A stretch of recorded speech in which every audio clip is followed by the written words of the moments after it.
Сәлем баршаңызға, сіздермен дәрігер Бағзат Сейтқазыұлы.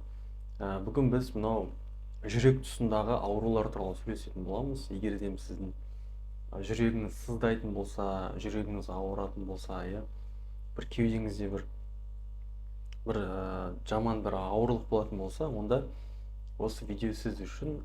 Видеоның соңына дейін көріңіз, өйткені бұл видеода біз жүрек тұсындағы ауырсыну себептері туралы сөйлесетін боламыз.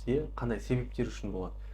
Және де біз бұл видеода белгілері, қандай белгілер болады жалпы, и емдеу жолдары, қандай ем қолдансаңыздар болады, сол туралы сөйлесетін боламыз. Жалпы видео өте маңызды. Каналға тіркеліп лайк басып, комментарий жазып кетіңіз. Ал мен бастаймын.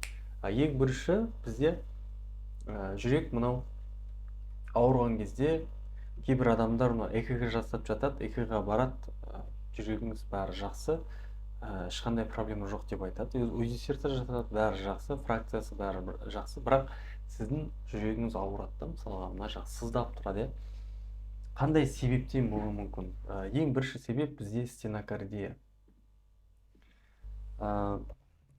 Стенокардия дегеніміз не дейтін болсаңыз, жалпы бұл стенокардия деген бұл бір приступ секілді, мынау біздің немізге, жүрегімізге, көріп тұрғандарыңызда, жүрегімізге питание жетіспеген кезде, кислород бармай қалған кезде, пайдалы заттар бармай қалған кезде осындай ұстап қалуы мүмкін. Спазм деп айтады. Жалпы стенокардия кезінде мынау сужение коронарной артерии, осы себепті стенокардия ұстауы мүмкін. Жалпы бәріміз білеміз, жүрегіміздің артериялар бар. Мына коронарды артерия деп айтады. Жүректің сыртында тұратын, жан жағында орналасқан артериялар. Осы артериялар егерде сізде засоренный болатын болса, кірленген деп айтады ғой мысалға. Ол көбінесе холестерин көбейген кездерде, плохой холестерин, триглицерид деген заттар бар. Вот солар қатты көбейген кезде бізде не болады? Бізде осындай сосудтар бітеледі. Осы сосудтардың бітелуіне байланысты оған алып келетін салдар, мысалға, оны күшейтетін салдар, стресс жағдайлары болатын болса, бір уайым, қайғы болатын болса, дұрыс емес тамақтану, немесе ұйықтамау түнде, осының барлығы сізде болатын болса, осының барлығы сіздің состояниеңізді стенокардияға алып келуі мүмкін. Стенокардия кезінде осылай адам жүрегін ұстап жүре алмай қалады. Осындай жалпы жағдайлар болады. Бұл жаңағы көріп тұрғандарыңыздай темекіден де болуы мүмкін, давлениеңіз көтерілген болуы мүмкін, немесе холестерин жоғары болғаннан болуы мүмкін, немесе генді, сіздің, то есть генетически обусловлен деп айтады орысша айтқан кезде, сіздің әке-шешеңіз немесе сіздің ата-апаларыңызда келе жатқан аурулары осылай по наследству дейді ғой, ұрпақпен берілуі мүмкін. Стенокардияда жүрек аурулары жалпы. Екінші жағдай себептері бізде инфаркт миокарда. То есть инфаркт миокарда алдын ала осындай симптом болады, жүрек қатты қысады, ауырады. Бұл жерде инфаркт миокарданы қалай анықтаймыз деген кезде, анықтайтын ең бірінші симптом бізде көкірек тұсының жануы. Как будто сізді шоқ басып тұрған сияқты, ішінен мысалға ыстық бірдемені жанып тұрған бір шоқты алып жүрегіңізге басқан секілді. Жжение деп айтады. Вот осы симптом болатын болса, ол өте опасный, өте қауіпті симптом. Бұндай кезде сразу скорыйға звондап больницаға жату керексіздер. Және коронография жасатып, дальнейшем может жаңағы сосудтарыңыз тазалау керек болуы мүмкін. Сол себепті бұл заттарды әшейін қалдыруға болмайды. Бұл бізде өте қауіпті симптом, инфаркт миокарда болуы мүмкін. Одан кейін миокардит, содан кейін жаңа перикардит деген сияқты заттар бар.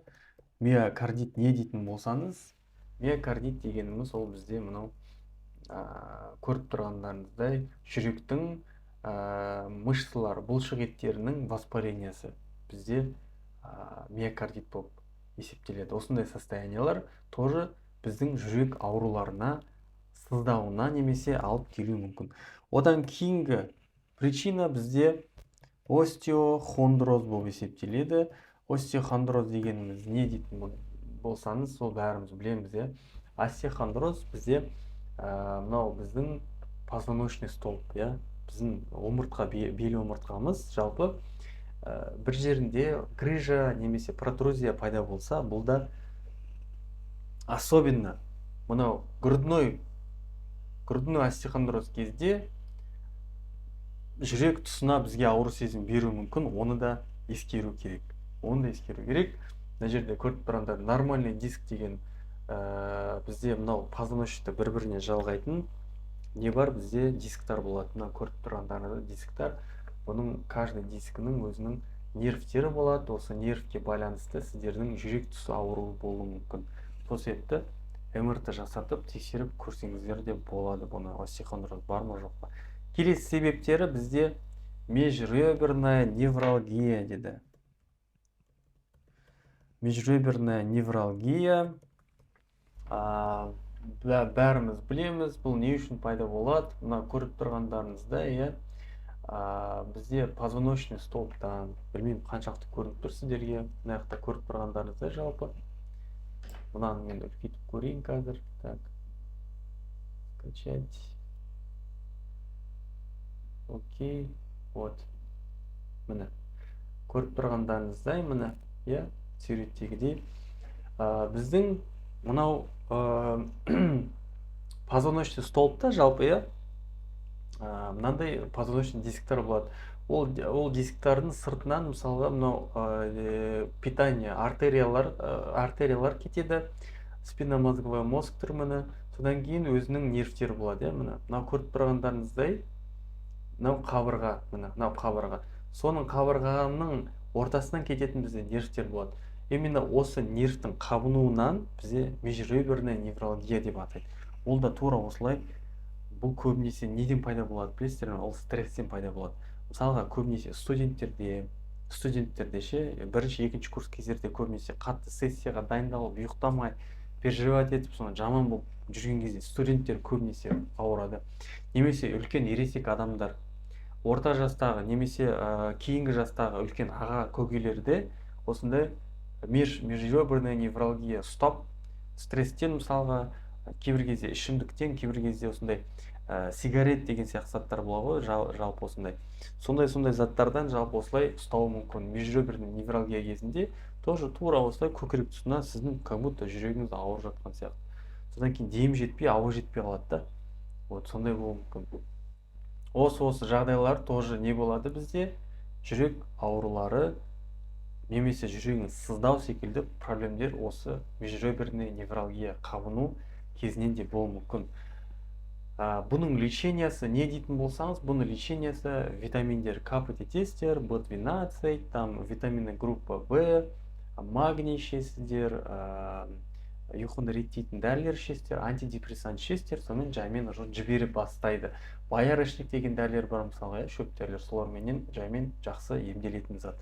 Бұл ешқандай зияны жоқ, зияны жоқ болғанда ешқандай қатты адам ағзасына жаңағы ауырлық алып келмейді. Содан кейін асқазан ішек жолдары бізде мынау сіздерге көрсетейін. ГЭРБ деген зат бар. Так, ГЭРБ. Бізде асқазан проблемасы ГЭРБ, мына жерде көріп тұрғандарыңызда, иә. Қазір сізге үлкенірек көрсетейін жалпы. ГЭРБ дегеніміз не дейтін болсаңыз, жалпы мына көріп тұрғандарыңыздай бізде мынау асқазан, иә, асқазан. Бұл асқазан кейбір кезде диафрагмадан өтіп кетуі мүмкін. Сол кезде желудок выпячивается через ослабленную диафрагму. Не болады? Бізде мынау жер спазм болып қойғаннан кейін мынау кислота ары қарай кетіп қалады. Слабое мышечное кольцо позволяет желудочной кислоте поступать обратно в пищевод. Жеген кезде жеген тамақтарыңыз, мынау соляный кислота біздің мынау асқазанымыздағы кислота бар ғой, сыртқа қарай пищеводқа лақтырылады мынау. Өйткені мына жерде бізде сфинктер болады, мына мускульное кольцо немесе жоғарғы сфинктер деп аталады бізде. Асқазанның осы сфинктері бізде жақсы жұмыс жасайтын болса, мынау жеген тамағыңызда, осы жердегі болып жатқан қышқылдар неше түрлі барлығы бұл пищеводқа ары қарай кетіп қалмау керек. Мына суреттегідей. Вот осы мышца слабый болатын болса, сізде былай ашылып қалатын болса, бұл герп болады. Герп кезінде де адам ағзасы осылай жүрек ауруы секілді симптомдар пайда болады. Сол секілді сіздер асқазандарыңызды диагностировать етіп емдеу керексіздер. Одан кейінгі зат, бізде жүрек ауырған кезде бізге панический атака кесірінен болуы мүмкін. Панический атака бәріміз білеміз, қатты стресс, эмоциональный нагрузка болған кезде кейбір адамдарда панический атака басталады, жүрегі дүрсілдеп, не істерін білмей, жалпы сондай жаман нелерге шалдығады. Сол себепті осындай заттар, жалпы себептер болып табылады. Енді белгілер туралы сөйлесейік, қандай осы 5 белгі болатын болса, міндетті түрде қауіпті белгілер деп айтамыз. Сіздер больницаға скорыйменен срочный порядке жету керексіздер. Қандай кездерде? Ең біріншісі, жүрек тұсындағы ауру 15 минуттан ұзақ болатын болса, міндетті түрде скорыйға звондау керексіздер. Бізде мен жұмыс жасап жүрген кезде больницада көптеген заттар болған негізі. Соның біреуі мен есімде, скорыймен жаңағы не түседі ғой, вызов түсті бізге, участокқа вызов түсті. Бір апа ауырып жатыр дейді. Жетіңіздерші, қараңыздаршы, кеуде тұсы ауырып жатыр деді. Бір күйдіріп тұрған сияқты деп айтады деді. Сразу біз жаңағы нелерімізді алдық, тонометр, емдейтін дәрі-дәрмек барлығын алдық, вызовқа бардық. Вызовқа барсақ, ол апамызда ауру сезімі, кеуде тұсында ауру сезімі таңғы сағат 3 пен 4-тің арасында басталған екен. Бізге олар сағат азанғы 11-ге звондап тұр. Сағат 11-де, азанда 11-де апамыз ауырып жатыр, келіңдер деп шақырды. Сонда 11-ге дейін қанша сағат бар мысалға? 4-тен бастаған 4, 5, 6, 7, 8, 9, 10, 11. 7 сағат. 7 сағат апа қиналған. Оның барлық кесірі не болды? Сонымен немен бітті? Біз ол кісіге бардық. Барсақ, уже симптомдарын қарап түсінікті да, уже жаңа не болып жатыр? Жүрегі инфаркт алып жатыр да, инфаркт алып жатыр кісі.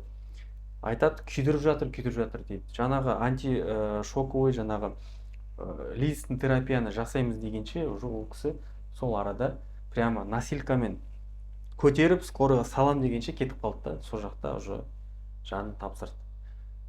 Кімнің қателігі бұл жерде? Бұл жерде ол өздерінің жаңағы бала шағасының сол жақта жаңағы кеш хабарласқан өзінің туысқандарының қатесі болып тұрды.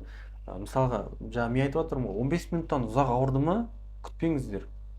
Міндетті түрде скорыйға звондап, сіздер тексерту керексіздер. Өйткені ол жаман заттар алып келуі мүмкін. Особенно мынау симптом, мен айтып отқан, кеуде тұсы жанып жатыр деп айтады адам. Күйдіріп жатыр деп айтады. Содан кейін екінші қауіпті белгі бізде ауа жетпей демігеді. То есть дем жетпей қалады, ауа жетпей қалады деп кәдімгідей. Ол да жаман симптомға жатады. Үшінші симптом, сол қолдар үйіп қалады. Егер сол қол үйі бастаса, тоже жүрек, значит, инфаркттың симптомы болуы мүмкін. Дереу скорыйға звондап, больницаға барасыздар. Төртінші, суық тер және әлсіздік лақтырады. Жалпы мен инфаркт көп көргем да, жалпы участокта жүрген кезде, енді көп адаммен жұмыс жасаған кезде, бізде участокта 5000 адамға шейін, кейбір кезде 7000 адамға шейін қараған кездер болған. Сондай кезде азаннан бастап вызовқа кетесің мысалға да, неше түрлі жаңағындай инфаркт көресің, неше түрлі инсульттан өліп жатқан кісілерді көресің. Барлығына барып уже барған кезден-ақ уже анау атмосферадан сезесің да, мысалға кетейін деп тұрған кісінің қасына жақындаған кезде уже ана атмосфера бөлек. Сен откачать ет, дәрі сал, ештеме көмектеспейді. Не істесең, дефибриллятормен ұрасың ба, ол уже ана сезіледі да, суық бір атмосфера пайда болды сол тұста. Сонымен адам көз жұмады, көгеріп кетеді да сразу. вот осындай суық тер, мысалға мен көзім жеткен зат, мына көп қайтыс болатын адамдарды басында суық тер басылады да, мынау аққан терілері кәдімгі салқын болып тұрады ғой, сенесіздер сенбейсіздер ма? Кәдімгідей мен көрген сондай заттарды, мысалға денесін ұстап қалсаң, болмаса скорыйға салып жатқан кездер болады, мысалға жаңағы терілерін ұстасаңыз да кәдімгідей андай салқын болып тұрады, липкий болып тұрады ғой.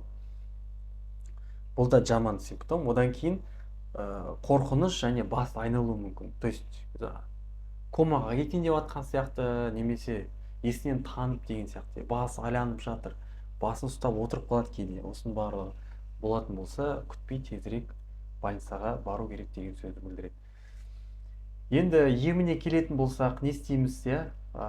Жалпы айтқан кезде негізі бұл заттың барлығын нелер жаңағы дәрігерлер істеу керек заттар, бірақтан өзіңіз білетін болсаңыз, бұндай жағдайларда нитроглицерин қолдасаңыздар болады. Ол, конечно, дәрігерлік тексерумен, массаж жаттығу, дәрі-дәрмектермен, жаңағы дәрі-дәрмектерін қабылдап, жүректің өзі питание витаминдері бар, соларды ішіп алдын алу керек. Массаж жасасаңыз болады, кеуде тұсқа, немесе жалпы упражнение жаттығулар жасасаңыз болады. Ауыр емес, андай растяжка деген секілді, йога деген секілді. Диета ұстайсыздар, емдеу жолдарында обязательно асқазанға арналған дәрілерді қабылдайсыздар. Жүрегімен проблемасы бар адамдар, олар не істейді? Олар бірінші очередь жүректерін, одан кейін асқазан проблемаларын емдеу керек. Өйткені ас қорыту жүйесімен жалпы жүрек аурулары өте қатты бір-бірімен байланысты да. Сол себепті асқазан емдеу керек, ас қорыту жүйесін емдеу керек, жүректі емдеу керек, диетаға отыру керек, тыныс жаттығуларын жасау керек. Жаңағы дыхательный упражнение дейді ғой, жаңағы неше түрлі дыхание бар, по бутойку бар, дыхание по Вим Хофа бар деген сияқты неше түрлі жаттығулар бар. Соларды жасасаңыздар, сіздер жеңілірек жаңағыдай емдік мақсатта да кішкене сіздерге көмектеседі бұның барлығы. Жалпы айтқым келгені осы. Егерде сізге осы видео қызық болған болса, осы жүрекке арналған дәрілер бар бізде, алам дейтін болсаңыз, біздің консультаттағы жазсаңыздар болады, дәрілерді алуға көмектесеміз. Боярышник плюс, немесе жаңағы өзің жүректің витаминдерін қабылдап, жаттығу жасап, дұрыс тамақтанатын болсаңыздар, жалпы барлығы жақсы болады. Егерде консультация алғыңыз келсе, менен жеке консультациям описанияда жазылып тұр. Бізде WhatsApp арқылы онлайн консультация ашық тұр. Не үшін сен өзің қабылдамайсың деп көбісі жазады. Пока что мен пландарымда, қазіргі таңда мен планым бойынша жаңағында үлкен клиника ашып, адам шақыратын этапқа келген жоқпын әлі. Мен қазірше онлайн түрде қабылдап жатырмын. Өйткені бір орында отырмаймыз, көбінесе әр жақтарға шығып кетеміз. Ал офлайн қабылдайтын болсаң, сен бір орында қадалып отыру керек боласың да. Мен олай отыра алмаймын қазірше. Сол себепті онлайн консультация алғыңыз келсе, WhatsApp арқылы маған жазсаңыз болады. Мен қазір скидка ашып қойдым, адамдар қазір скидкамен жалпы алып жатыр. Егер сізге осы видео ұнағанса, қандайда лайк басып, қандырып кетіңіз. Сіздер маған дәрігер Бағзат Сейтқазұлы. Келесі видеоларда көріскенше сау болыңыз.